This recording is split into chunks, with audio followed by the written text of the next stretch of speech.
Hey, it's your friend Choice CJ here, and I'm bringing you guys my team builder for week 2 of the UPC season number 3. We're the Baltimore Oriolus. This week we are going up against the Dewford Drapions, coached by Phalop, the man from the Netherlands. And he's got a really fearsome team. Just from looking at it right here, you guys can see that he has a Manaphy, Mega Pidgeot, Nidoking, Entei, Serena, Sylveon, Mismagius, Metagross, Como-O, Honchkrow, and Alolan Raichu. So one thing that, from looking at my team, that's incredibly obvious is that it's very balance focused.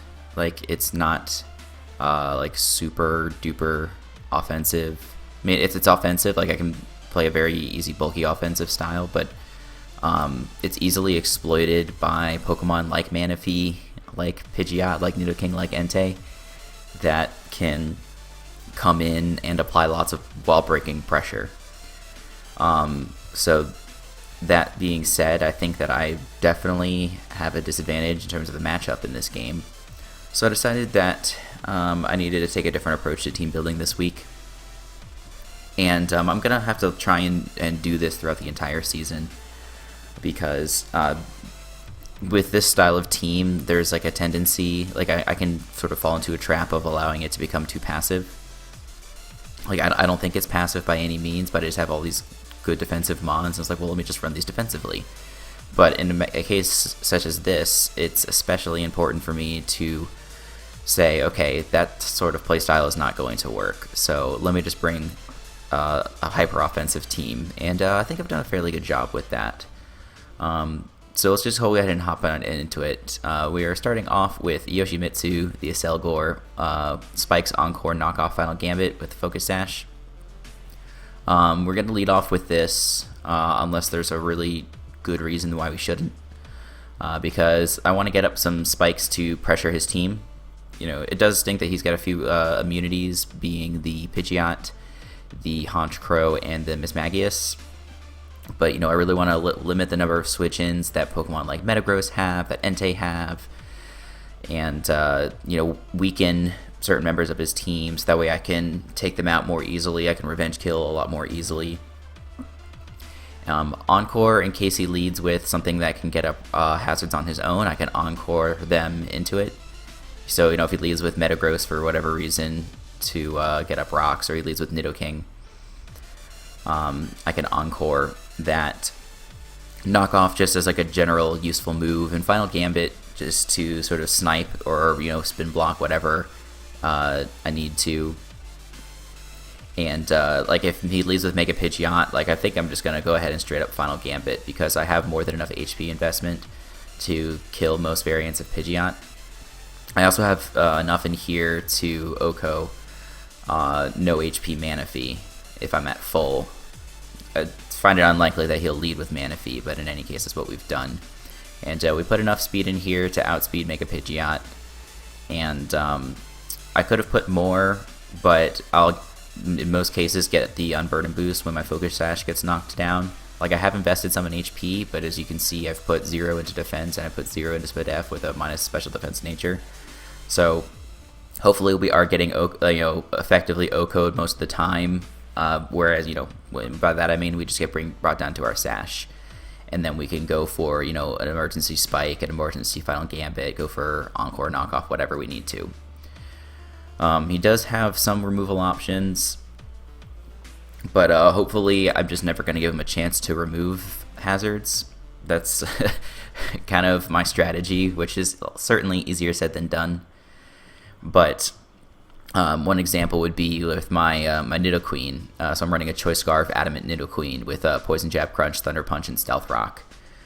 Like, if I'm going for a move, I have to be mindful of what I lock myself into, because Serena could potentially come in. That's like kind of one reason why I ended up getting rid of Earthquake on this set. Just because I know that Serena could very easily come in and spin after that. He has some other defoggers, like he has Honchkrow and Pidgeot, but those don't tend to run defog because they tend to be offensive. But anyway, I put these moves on. And Crunch also I put on instead of Earthquake, because I want something to hit like a Calm Mind Mismagius pretty hard. and because I saw how much work that Phalop did with that last week, and also in my UPC match for Season 1, there was a Column Mismagius that was built to take advantage of my Nidoking. But I'm just going to run a physical Nidoqueen so that it can't be taken advantage of. It's going to be tough to switch this in on Mismagius, because I do know that the thing gets Will-O-Wisp, so it would really suck to have this thing burned. But yeah, this Nidoqueen can outspeed Pidgeot, Mega Pidgeot, by 1 point, which is really nice. It hits 376, and I don't have to go Jolly to do that, so I still get as much power as possible. So I'll hit it with Thunder Punch. Thunder Punch also hits Manaphy really hard. Like, Calm Mind Manaphy is kind of scary to me, which is another reason why I thought physical Nidoqueen might be nice to run. And the Crunch, it hits a Calm Minding Mismagius. And Poison Jab's there for good stab. It hits Sylveon, it hits Serena. It can hit a lot of his team pretty hard.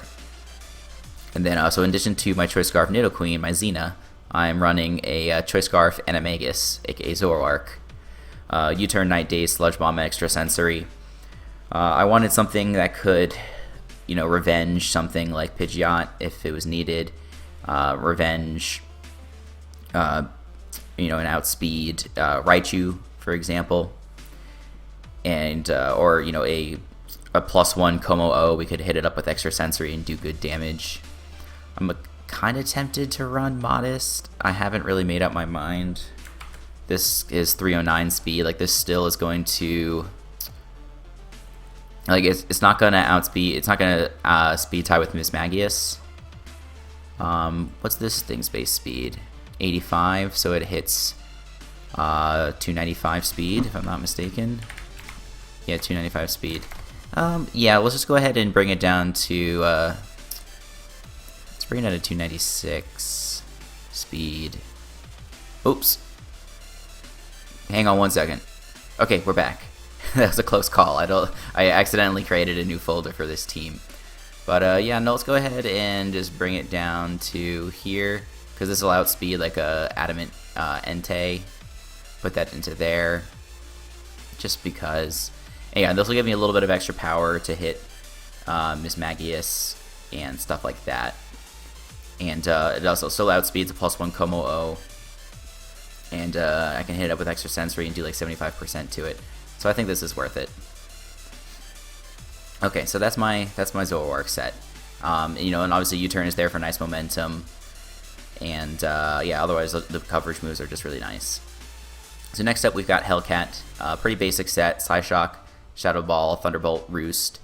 The nice thing about having my team built the way that it is that I've got all these Mons that have a tremendous natural bulk. So Latias can run a fully offensive set and still be a good switch into Pokemon like Raichu and to Manaphy and things like that. That I can hit him up with good damage. I'm running Psyshock over Psychic for the Mismagius again. I feel like I talk about that so much, but I just know how much of a threat that can be. I don't want to get caught off guard by it. Shadow Ball to hit Metagross, to hit Raichu. Thunderbolt for Pidgeot. Roost for longevity. I didn't think I really needed any other coverage than this.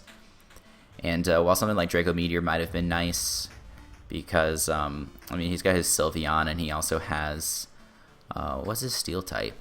Metagross. Like, I don't need those. I just don't need Dragon coverage. I can hit plenty hard with this moveset. Yeah, but it outspeeds a lot of his team. His fastest member is Raichu. No, it's Pidgeot. Other than Pidgeot, his fastest member is Raichu. So Latias just outspeeds a lot of his team naturally, and doesn't mind switching into Raichu. And yeah, so that's the Latias set. Pretty basic, but I'm expecting it to do a lot of work, and he might expect like a bulky Latias. Because I guess it could be a pretty decent switch into like a +3 Manaphy if I needed it to be, and I can go for a Thunderbolt or an Energy Ball. But I'm just going to go with this instead. Next up, we have kind of an odd set. Assault Vest Manectric with Volt Switch, Thunderbolt, Overheat, and Signal Beam. Kind of a mixed defensive, or kind of a bulky spread with some special attack investment, a lot of speed investment. This, I want it to be able to both, live 2 hits from Pidgeot if needed. Take 1 Sucker Punch from Honchkrow if needed, and then also still be able to Oko a non-invested, like a non-defense invested Manaphy in 1 hit, like assuming that there's some Stealth Rocks or 1 layer of spikes up. So that's what this Manectric is going to be. I went with Static instead of Lightning Rod because it just seemed more useful this week. I could maybe catch a Brave Bird from a Honchkrow and or just get Static it, or U-turning Pidgeot. That would be really nice. Or bullet punching Metagross, things like that. It just seemed like it might come in handy more so than Lightning Rod would have, because like Raichu is not going to do a lot of damage to us anyway because we are Assault Vest. So yeah, that's the Maxwell set. And last but not least, we do have another Assault Vest user, Assault Vest Boomy, aka Tapu Bulu, with Woodhammer, Hornleash, Stone Edge, and Nature's Madness. This can easily take, well, not easily, it lives with like 1 HP versus a +3 Ice Beam from Manaphy after 1 Stealth Rock switch in. And we can return Oko with Hornleech. He does have a lot of grass resist on his team, but Tapu Bulu is certainly a special case when it comes to grass types, just because it hits so hard. It's not even fully invested here. It's 369 plus the Grassy Surge makes it just so strong.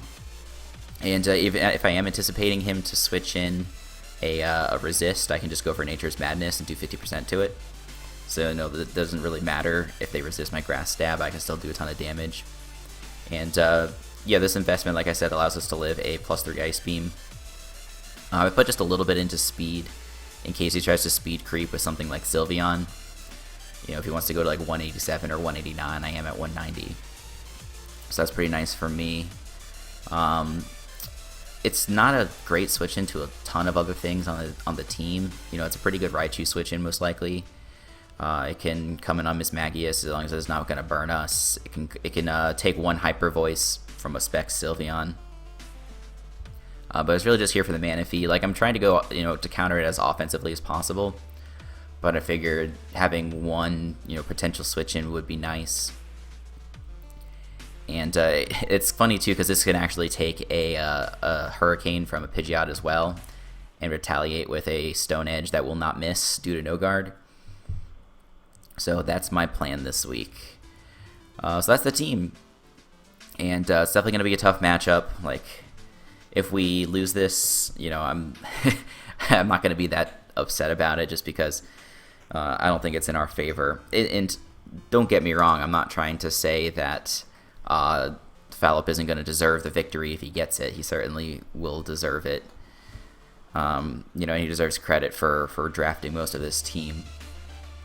And but you guys understand what I'm trying to say. Like, I'm not going to beat myself up too badly about it. I want to win every game, but this season is just going to be like I'm excited because I think this is going to be a really productive and educational season, regardless of how well I do, because this team is really different than anything that I've drafted before. The bulk is just so ridiculous, but I need to learn how to use that bulk effectively, not just not just using it to pivot into things, but also being able to punch back and not be exploited by Pokemon like Manaphy and things like that. So anyway, that's going to do it for me, you guys. The battle will be going up tomorrow. Hope you're looking forward to it. Make sure you go check out Phalop, and make sure you go check out the UPC channel and all the other UPC battlers. So that's going to do it for me. Make sure you check back to my channel too for more gaming and Pokemon content. And until the next time, I'll see you guys later.